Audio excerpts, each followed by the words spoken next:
doesn't break the dream. Pressure makes it real. Not by magic, by repetition, by resilience, by unity. The Ring of Fire, born of volcanoes and held by the ocean. Driven by millions of hearts with one burning will. A team with pride and a chapter to write. A new era, one pulse.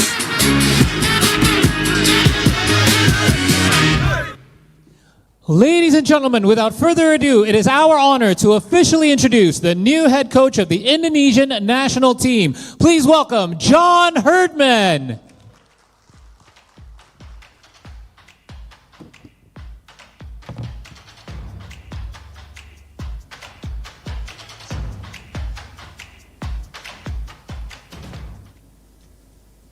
Good morning, Coach. Glad to have you with us after a one-day delay. We're glad to see that you are back in your feet, feeling better. Back on my feet and here in Indonesia. All right. Selamat pagi, everybody, today. I'll start by saying I look bigger on TV, so I hope my size isn't underwhelming for everyone here. I'm bigger in spirit. But yeah, it's an exciting journey coming here with my family to see a new culture, a new country, a new football experience. And I have to thank the President, Eric Thohir, for his trust and his vision, the Exco Committee for their support. This is going to be an exciting project, and together we have some big goals. But more importantly, to the people, the fans, when I looked at the Indonesian opportunity, I felt very clear that this group of fans, these people, they deserve to be on the highest stage in world football. I've been looking for a project for a little bit of time now, the right project, and this is it. If you know where I'm from, it's a place called Newcastle. It's a city in the northeast of England which prides itself on hard work, but passion for football. And that's what I feel every time I've seen this Indonesian team play, the Garuda, and the people who support it. So I will bring my passion, I will bring my qualification experience, to help bring this country to hopefully a place it's never been before. It's time. Thank you so much, Coach, for your opening remarks. Tepuk tangan sekali lagi dong untuk Coach Herdman.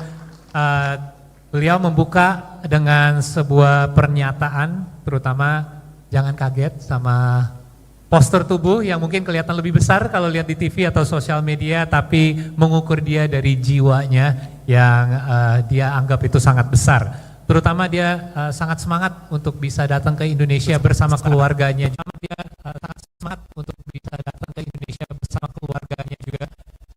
Dan ini adalah sebuah negara baru untuk beliau dan sebuah kebudayaan baru juga. Dan sebelumnya dia ingin mengucapkan terima kasih untuk Bapak Erick Thohir bersama Exco juga atas dukungannya dan juga kepercayaannya terhadap dia sebagai pelatih kepala baru Timnas Indonesia. Dan yang pasti sudah jelas dari awal ada tujuan dan goal yang cukup besar untuk beliau, dan dia juga melihat negara ini penuh dengan fans sepak bola yang luar biasa, dan ini adalah kesempatan untuk beliau memberikan fans, bahkan timnas sendiri, kesempatan untuk menyampai ke panggung dunia. Dan selama ini juga beliau sedang mencari proyek baru, yaitu tujuan baru, kerjaan baru, dan dia merasa ini adalah pekerjaan yang tepat. Dan sedikit background dari dia sendiri, dia datang dari sebuah kota di Inggris. Hal yang sama di sini di Indonesia juga, dan dia harap passion ini bisa diterapkan di Timnas Indonesia, dan dia juga bisa membawa passion yang sama dan juga pengalaman dia untuk kualifikasi di panggung dunia ke Indonesia juga. Saya akan membuka obrolan ini mungkin dengan 1-2 pertanyaan singkat untuk John, dan setelah ini seperti biasa saya akan kasih beberapa kesempatan untuk rekan-rekan media juga untuk tanya jawab.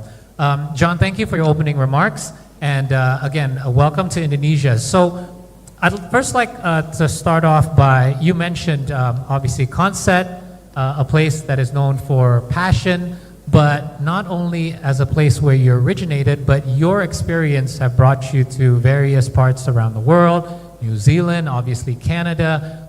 How do you feel that your country of origin, known obviously for football, not only that, but also your experience in other parts of the world can translate here and implemented in the program for Indonesian football?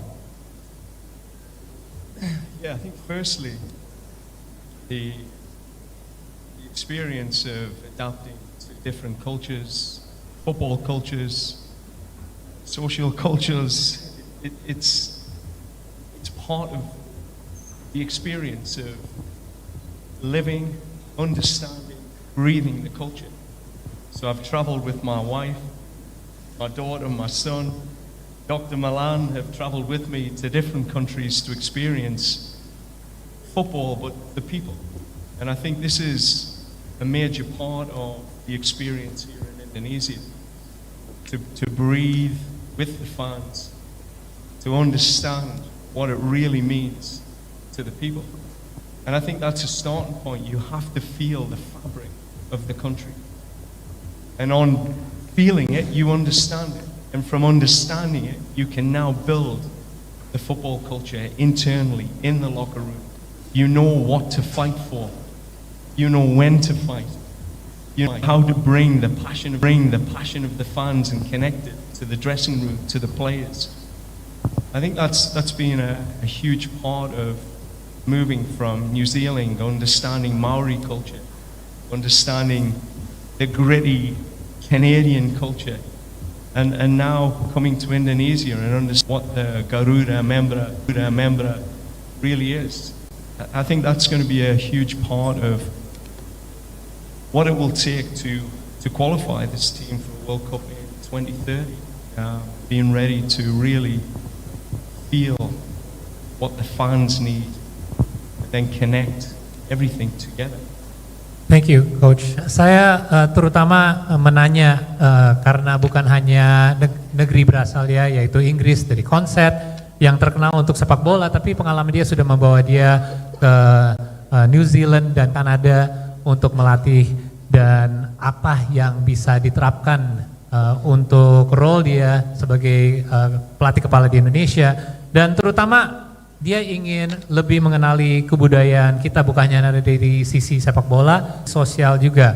Karena selama ini dia melatih di negara yang berbeda, itu dia selalu membawa keluarganya juga, dan Dr. Milan juga untuk terutama mengenali kebudayaan dan fans sepak bola di negara tersebut. Karena itu menjadi titik mulai yang tepat untuk dia bisa menyambungi keinginan dan passion dari para fans sepak bola dengan timnasnya sendiri, dan di situ dia bisa lebih menyatui visinya bukan hanya dari fans tapi menyambungi itu sama pemain dan timnya sendiri. Contohnya di New Zealand ada kebudayaan dari Maori. Nah, ini gimana caranya untuk bisa menerapkan kebudayaan tersebut sama timnasnya sendiri, ataupun dari Kanada, di mana Kanada itu untuk rekan-rekan media yang tahu itu isi dengan banyak orang dari berbagai ras dan negara lain juga.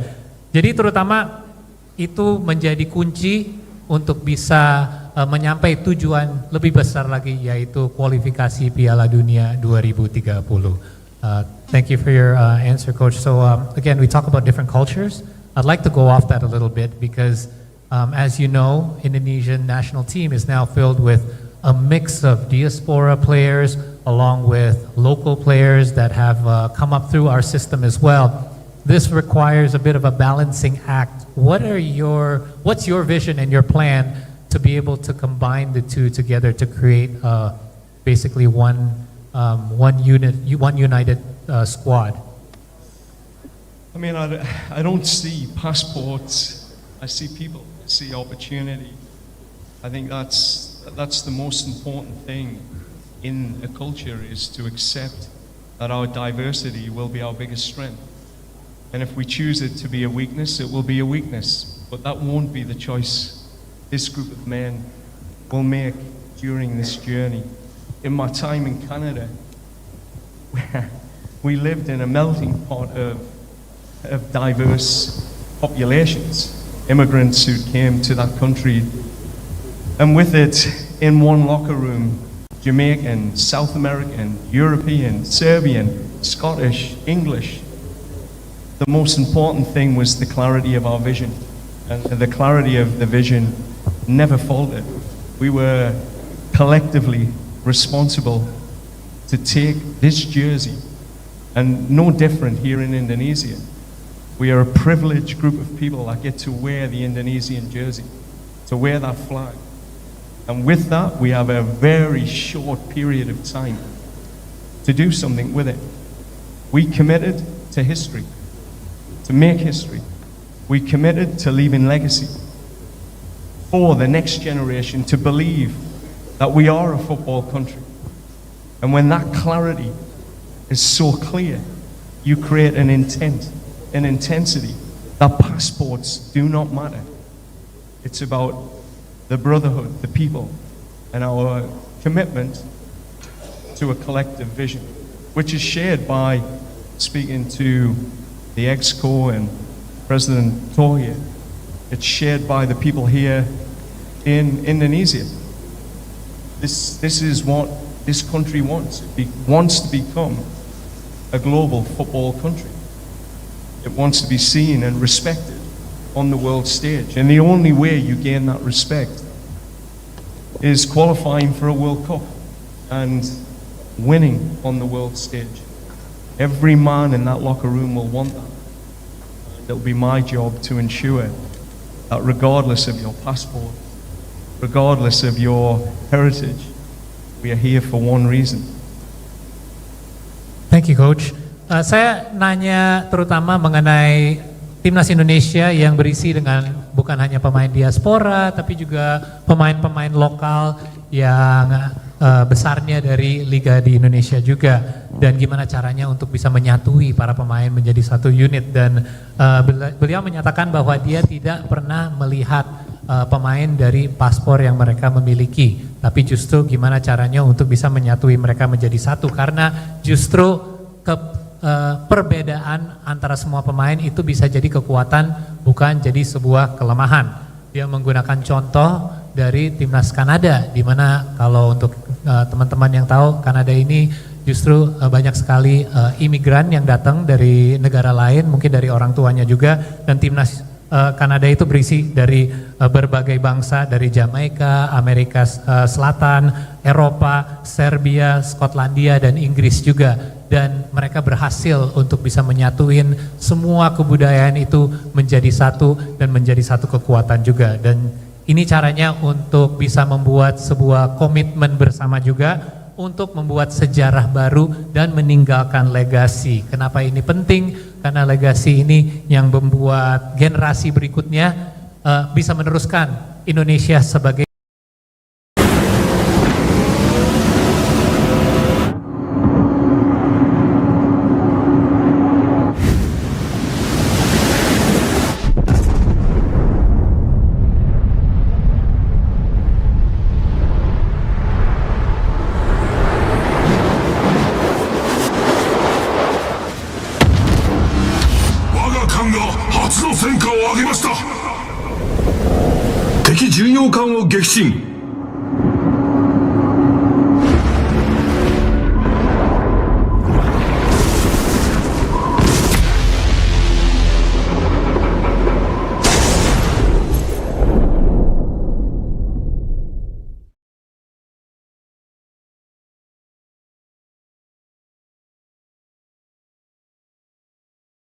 is a pain in the apps.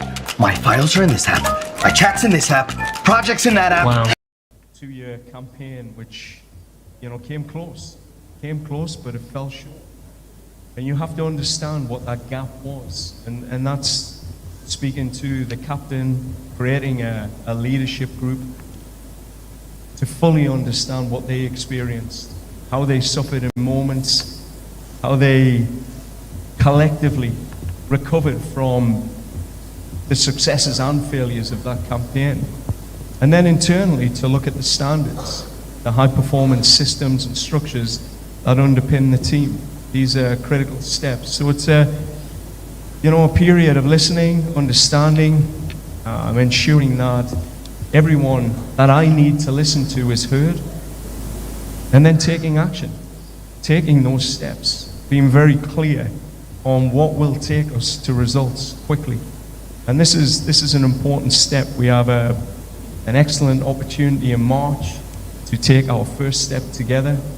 I've already started communicating with the captain and some of the key leaders. I've contacted over 60 players to let them know that I'm here, I'm watching. And then it's building that team around the team, Dr. Milan, etc., who will support a raise in standards and bring the qualification habit that Indonesia has been missing. So the work over the last 15, 20 years of my experience has been qualifying teams for Olympic, World Cups. It's about seeing what's missing in that habit and building it. So short term, listen, understand, but get to action. Let's get moving. Let's go. Awesome, thank you Coach. Dan yang terakhir dari saya menanya mungkin tahap pertamanya apa yang akan diterapkan terlebih dahulu dari Coach Hartman. Terutama dia ingin melakukan assessment, jelas. Tapi ini ada beberapa tahap, yaitu terutama dia ingin mendengar dari Timnasnya sendiri dan mengerti apa kebutuhannya. Dari situ dia akan melakukan evaluasi karena jelas Indonesia Timnasnya sudah melakukan beberapa langkah yang baik dalam 2 tahun terakhir. Sudah dekat tapi tidak sampai tujuannya. Dan disinilah dia sudah ngobrol dengan beberapa pemain, terutama dia udah ngobrol dengan lebih dari 60 pemain dan dia ingin tahu rasanya dari kegagalan kemarin ada sesuatu yang pasti dirasain yang kurang enak. Nah dari situ dia juga ingin mengerti dan membuat pemain juga mengerti apa caranya, gimana caranya untuk bisa tidak mengulangi hal tersebut. Dan yang pasti action yang berikut apa yang harus dilakukan untuk bisa melewati tahap berikut ini dan menunjukkan hasil. Maret ini yang mendatang akan jadi kesempatan pertama untuk bisa melakukan itu dan ini juga pasti balik lagi ke pengalamannya Coach Hartman dari 15 sampai 20 tahun terakhir. Tugas dia adalah mengambil sebuah program, melihat apa kekurangannya untuk bisa ke tahap kualifikasi, mau itu Olimpiade maupun Piala Dunia. Jadi 3 tahap, mendengar, mengerti, dan aksi berikutnya untuk melakukan itu. Terima kasih. Thank you Coach for our quick chat here. I would like to actually give a chance for some of our media friends to ask you a few questions if you don't mind. So seperti biasa saya akan mungkin mulai dari sebelah kiri.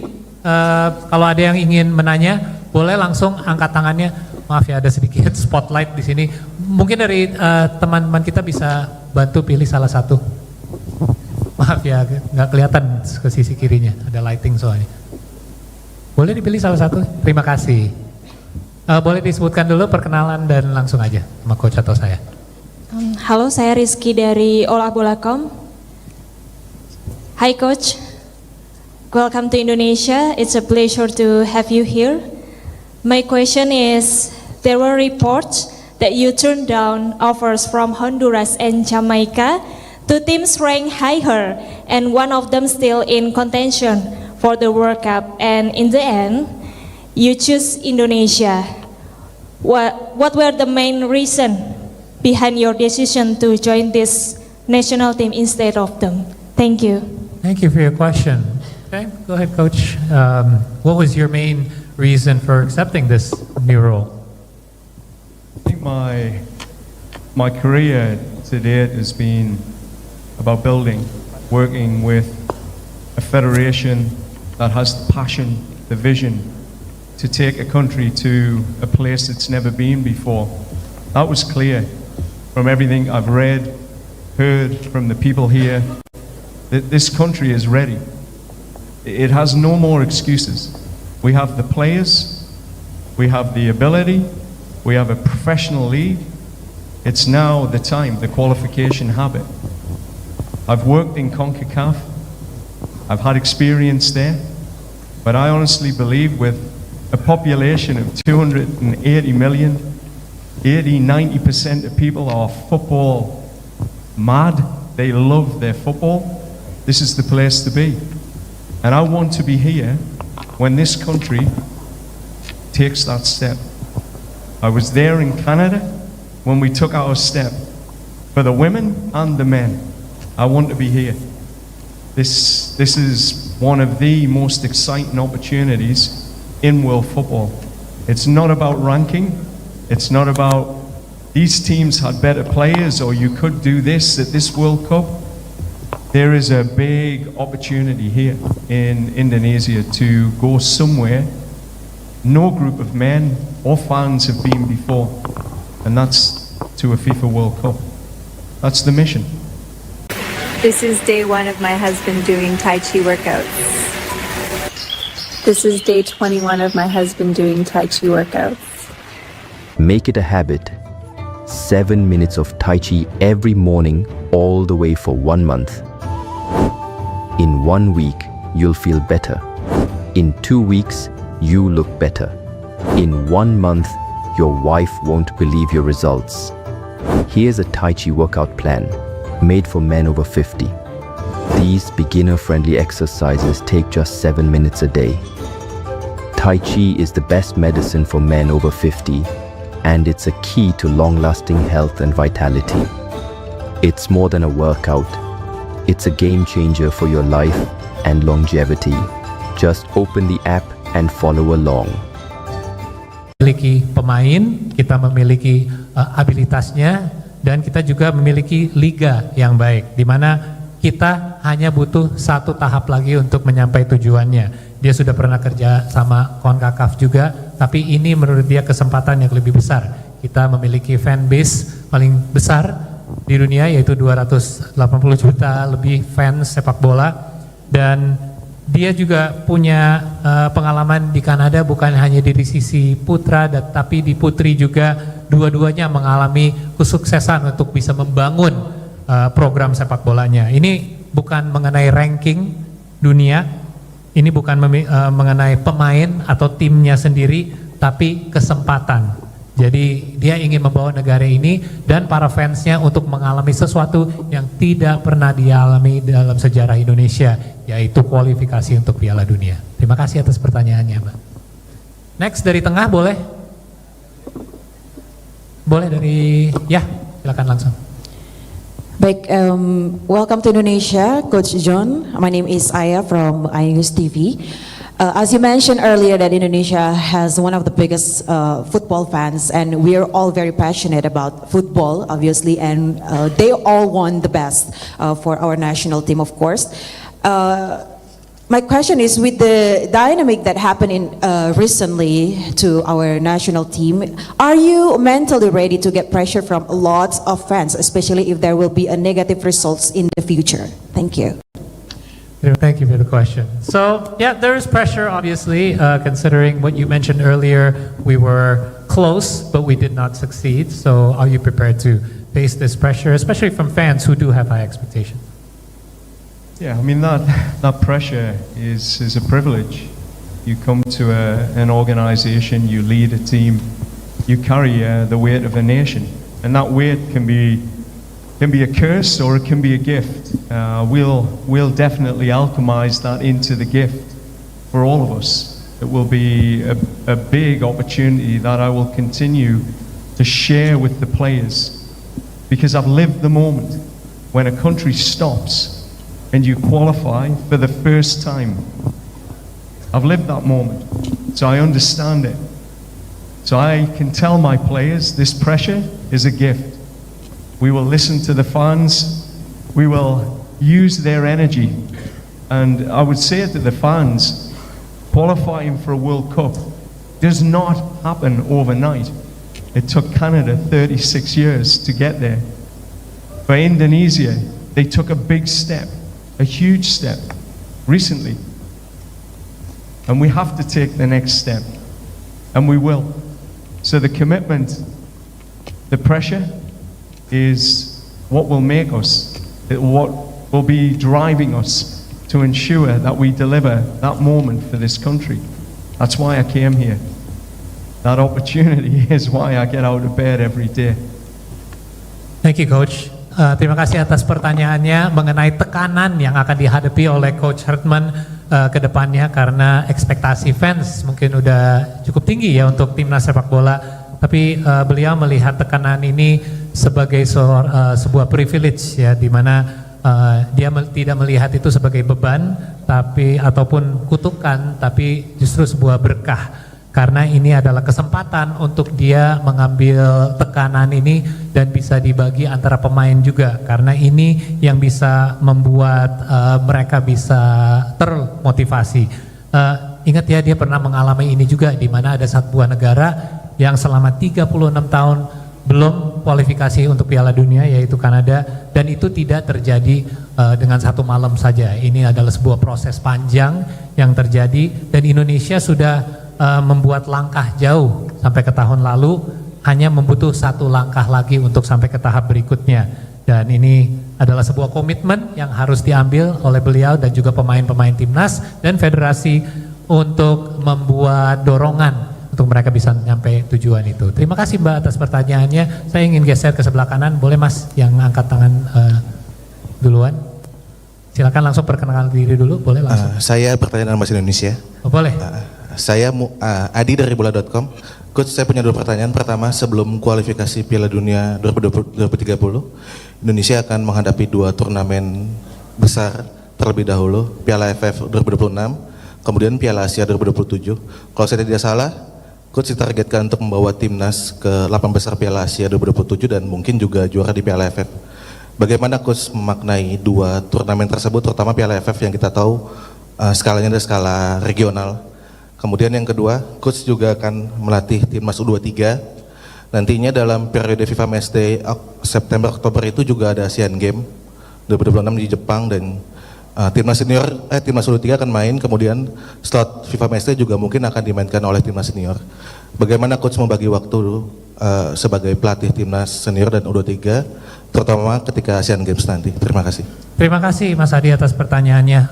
I'll translate. There's two questions here. This is Adi from bola.com. First thing is, outside of qualification for World Cup for 2030, prior to that, there are already two tournaments upcoming.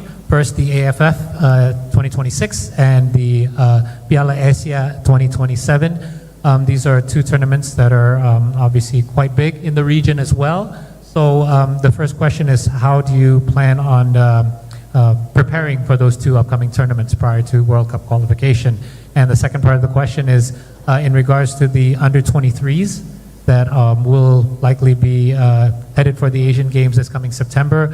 How will you be balancing your time and commitment between the two? Yeah, I think if I answer the first question, I think in the most important thing around the tournaments is, for some of these players, they haven't had tournament experience, like true tournament experience. They've had World Cup qualification campaigns.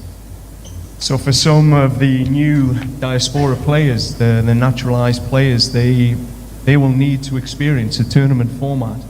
And that's an exciting experience, and a one that requires real expertise and discipline. So that will be a new experience for them, and a one that I genuinely believe, particularly the AFC tournament, we can be competitive at. And with the talent pool that we have, with the experience we'll put around the team of tournament formats, we have a good opportunity to push our levels and create some history with our achievements. I think that's important. We have to be ready to be brave to say that this group is talented. This is a talented group of players now, and with the right support and leadership, the AFC tournament, which I know how big that is, having participated in CONCACAF tournaments, it will be an exciting adventure for the players, but more importantly, a one where we can showcase where we are at now and take those next steps as a country. The tournament in July, August will be different. It's difficult to bring back your tier 1, tier 2 players for those events because they have their club commitments. It's outside of a FIFA window. So this is why it's important to have a wider pool of players. And I think, you know, the tournament in August, the Hyundai Cup, will be a good opportunity for me to understand the depth of the Indonesian player pool and to give opportunities to players that may not get the opportunity in March in the FIFA window or June the FIFA window, but to give opportunities to younger players but a wider group of Indonesian players. So I think it's the way the tournaments are structured for a new coach, it's perfect. You get a chance to use the wider pool, which is similar to what we did in CONCACAF with the Gold Cup.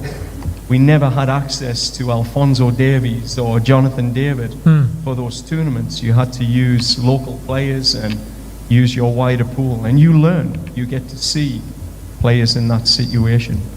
And with the under-23s in Canada, again, part of my role was to program direct the 20s, 23s. The bridge to the national team is so important to ensure that we have consistency in our cultural framework, our tactical framework, because while success at those levels are important for us to celebrate the strength of our young players, they are a pathway to the national team.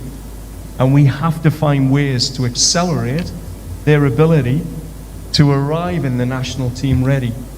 So working closely with our U20, U23 coaching staff, it will be important we have consistency in elements of philosophy, as I said, the culture, framework, tactical framework.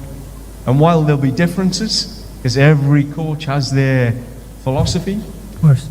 there has to be similarities to ensure that players are ready. When they are called, they are ready to play. They're not thinking different system, different culture. They're ready to go because at international, the window is too short. Perfect. I think that answers both the questions. Terima kasih atas pertanyaannya mengenai turnamen yang akan mendatang, yaitu termasuk AFC dan Piala AFF juga. Dan ini menurut Coach Hartman adalah bagus untuk mendapatkan pengalaman di dalam sebuah turnamen, karena ada beberapa pemain diaspora kita pun yang mungkin kekurangan pengalaman di sebuah turnamen format. Dan ini membutuhkan pengalaman, ini membutuhkan expertise, dan Piala AFC ini penting untuk negara seperti Indonesia karena secara talenta kita sudah memiliki talenta yang cukup baik di region ini. Kita punya kesempatan besar untuk membuat sejarah karena ini juga turnamen yang menurut beliau ada kemiripan sama CONCACAF juga. Yang jelas mungkin untuk turnamen yang mendatang di bulan Agustus yang di luar jendela FIFA ini mereka akan mungkin kehilangan beberapa pemain tier 1 dan tier 2. Tapi ini justru kesempatan baik untuk memberikan pengalaman untuk pemain muda, pemain lokal yang bisa dapat jam terbang untuk menambah pengalaman juga. Dan turnamen format ini juga kesempatan yang baik untuk pelatih baru. Karena pelatih baru ini juga bisa mencoba mainkan pemain lokal dan lain-lain untuk bisa menyatukan dengan timnas utamanya. Dan mengenai pertanyaan menyambung ke program U23, dan menurut beliau program U20, U23 sebelum maju ke timnas senior ini sangat dibutuhkan sebuah framework yang konsisten, filosofi yang sama, di mana ini menjadi jembatan untuk membuat program yang konsisten agar pemain-pemain muda yang di level U20 sama 23 bisa melanjuti dengan pengalaman dan filosofi yang sama untuk bisa melanjuti tanpa banyak berubah untuk ke timnas senior juga. Jadi sekali lagi ini adalah kesempatan yang baik di tahun 2026 ini bisa membangun hal-hal tersebut. Thank you so much, Coach, for your time. Obviously, you're going to have plenty more time in the coming days and weeks to chat more with the media, but unfortunately, we are out of time. I do have some time. I would like to invite you up front for a photo for our media friends. Jadi untuk rekan-rekan media, dipersilakan untuk maju ke depan untuk mengambil gambar. Coach, if you please.